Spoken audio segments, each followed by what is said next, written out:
Meanwhile, the federal government is also having to deal with the cyber attack at Global Affairs Canada following an incident last week. What do you know about that? Yeah, we just found out about it yesterday, but it actually happened on January 19th. So that's last Wednesday. It was confined just to one department, Global Affairs Canada. But even days later, they said that some internet-based services were still not entirely available in full as work continued to mitigate and try to resolve some of the issues created by this damaging attack. We don't know, though, exactly what IT systems at the department were the target of this attack. And without knowing that, it's hard to say how serious it was.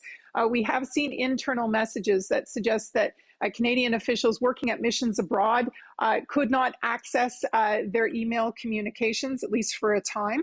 But a statement from the Treasury Board Secretariat said that all of the critical services at Global Affairs Canada were still functioning, and it did not speculate or share any information as to where the attack could have been coming from. And of course, in the case of a sophisticated attack, it does take a while to diagnose and determine that with any certainty. But we can also say that last Wednesday, there was a bulletin sent out by the Canadian Centre for Cybersecurity. It warned Canadians who work on maintaining essential online infrastructure networks that they need to watch out for, and if they can, mitigate against what it called known Russian-backed cyber threat activity. And at that point, the center was saying that it was aware of foreign cyber threats, including, it said, by Russian-based actors who were targeting Canadian technology. And that followed a couple of weeks where we had seen other warnings from the Americans, from the UK. What do all these countries have in common? Well, they have all been supporting Ukraine's military in various ways, and they have all been part of a diplomatic push lining up against Vladimir Putin and the Russian aggression at the border. So we know that in modern warfare, there are a lot of tactics. Justin Trudeau has talked about this. It's not just kind of what you do with your guns and your tanks. There are other ways to destabilize and cause difficulty for other countries in situations like this, and cyber attacks are one of them. CBC's Janice McGregor in Ottawa. So let's dig a bit deeper into Russia's cyber warfare activities. Dmitry Alperovitch is a cybersecurity expert. He's the chairman of the Silverado Policy Accelerator, a nonprofit organization. He also serves on the advisory board for NATO's Cooperative Cyber Defense Center of Excellence. Dmitry, thank you so much for making time for us. Thank you. Dmitry, let's begin with what at this stage you know about this attack on Canada's Global Affairs site. Well, the first thing your viewers should understand is that Communications Security Establishment, CSC, is the agency that's responding to this attack. They detected it very early on January 19th, and they are one of the world's best cybersecurity agencies. They're very, very good. They're working on attribution, trying to figure out what exactly happened. In talking to my friends in the Canadian government, I can tell you that they don't think that the use of the word attack to describe this incident is helpful.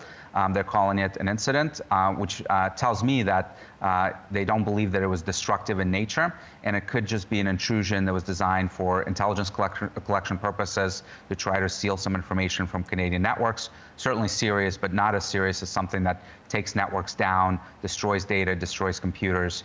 And the other thing that I think is really important to understand is that these attacks occur all the time. In Canadian government, we've seen attacks in the past from Chinese nation-state actors, from ransomware groups and the like. So this is something that's to be expected, and we should not necessarily jump to conclusions that this is related to the Russia-Ukraine situation.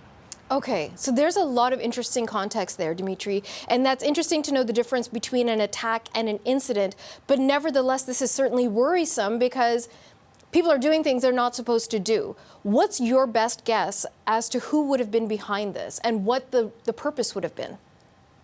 Yeah, I don't want to speculate because attribution is going to take a little while here. Again, CSC is one of the world's best at determining attribution and figuring out who did it and what they wanted to do inside the network. It's going to take them a little bit of time to do that. But I think it could have been a range of actors. It could have been nation-state actors. It could have been criminal groups. So we'll just have to wait and see for the investigation to be completed. Okay, so setting aside what happened in the Canadian context, let's look at the larger picture about Russia's cyber warfare abilities. How sophisticated are they? What are they able to accomplish? So Russia is certainly a top-tier actor. They've been developing cyber warfare capabilities since the 1980s, since the mid-1980s. So they're very, very good. Obviously, we've seen a range of attacks from them in the past against Ukraine, against U.S. elections, and many other networks from around the world. So they have the capability to do so. And if they do decide to invade Ukraine, I expect that cyber will play a supporting role in that invasion. We already seen intelligence collection operations against Ukrainian networks that the Russians have been conducting in order to understand the military capabilities of the Ukrainian forces and what they may be doing tactically. Would it go beyond military tracking of information? We hear conspiracy theories about tapping into people's hospital systems and possibly shutting down emergency services and just breaking down communication. Is that something that Russia would be capable and wanting to do? It is certainly capable, and I would expect that at a tactical level in support of military operations, they would do some of that. They would try to destroy logistics operations for the Ukrainian military. They may try to go after the media infrastructure, TV, radio, newspapers, in order to prevent the Ukrainian public from receiving news about the war. They may be launching a number of disinformation campaigns and misinformation campaigns in order to convince the Ukrainian public that resistance is futile and that they should give up. So we'll see a range of those types of activities. It may very well also happen that the Russians will decide to take down the internet entirely in the first hours of the campaign because they don't want necessarily people taking videos of what is taking place in terms of bombings and the campaign on the ground and being able to upload it to Western sources. So I would expect that that's something that's likely to happen as well. If NATO, including the United States and Canada, choose to stand with Ukraine and participate in any sort of combat with Russia, would we also be susceptible to cyber attacks from Russia? Well, I think NATO has rejected out of hand the idea that NATO forces would be fighting Russia to defend Ukraine, so I don't think that's in the cards. But depending on what the response is going to be from the West, from the US, from Canada, and other European allies, in terms of economic sanctions that Russia is going to be suffering from as a result of its invasion, I think we might see the gloves come off. I don't believe that Russia will try to escalate the situation against the West in the midst of fighting and campaigning Ukraine unless it decides that it has no other choice, unless it decides that it needs to retaliate and punish the West for severe economic sanctions that are going to be put in place on it. So if the sanctions are more calibrated, if they don't go after the core economic interest of Russia, such as its oil and gas industry or its major banks, I think the response from Russia is going to be much more restrained. If those sanctions do occur, then I think anything can happen. Dmitry, for many of us lay people who don't understand this world that clearly, it just seems utterly bizarre. If they've got talent and sophisticated a system set in place to attack foreign governments, do we not also have the talent and resources to protect ourselves? Does Ukraine have what it takes to sort of combat on the cybersecurity front against Russia? It doesn't. The Ukrainians have gotten much, much better since 2014, since their original invasion by Russia. But the reality is that the Russians are so much better, and the amount of capabilities they can throw at the Ukrainians, both in cyber and obviously on the ground, is going to be overwhelming. So at this point, my advice to the Ukrainians, and frankly to businesses all over the world that think that they may come under some sort of attack, is to focus on resilience. Is to start thinking about how you would operate if you can't rely on your computer networks, if those computer networks are down. Can you do the basic things like payroll? Can you do the basic things like money management, et cetera, that allows you to actually run your business? And just aside from the cybersecurity issue, what are you expecting to happen as these tensions continue to escalate between all of these different players?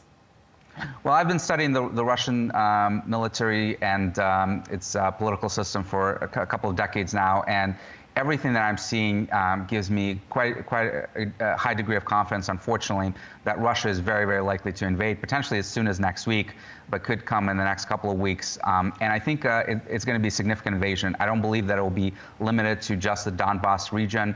I think they'll try to go for sort of maximalist approach of trying to take over eastern Ukraine and then impose its will on the Ukrainian government in Kyiv.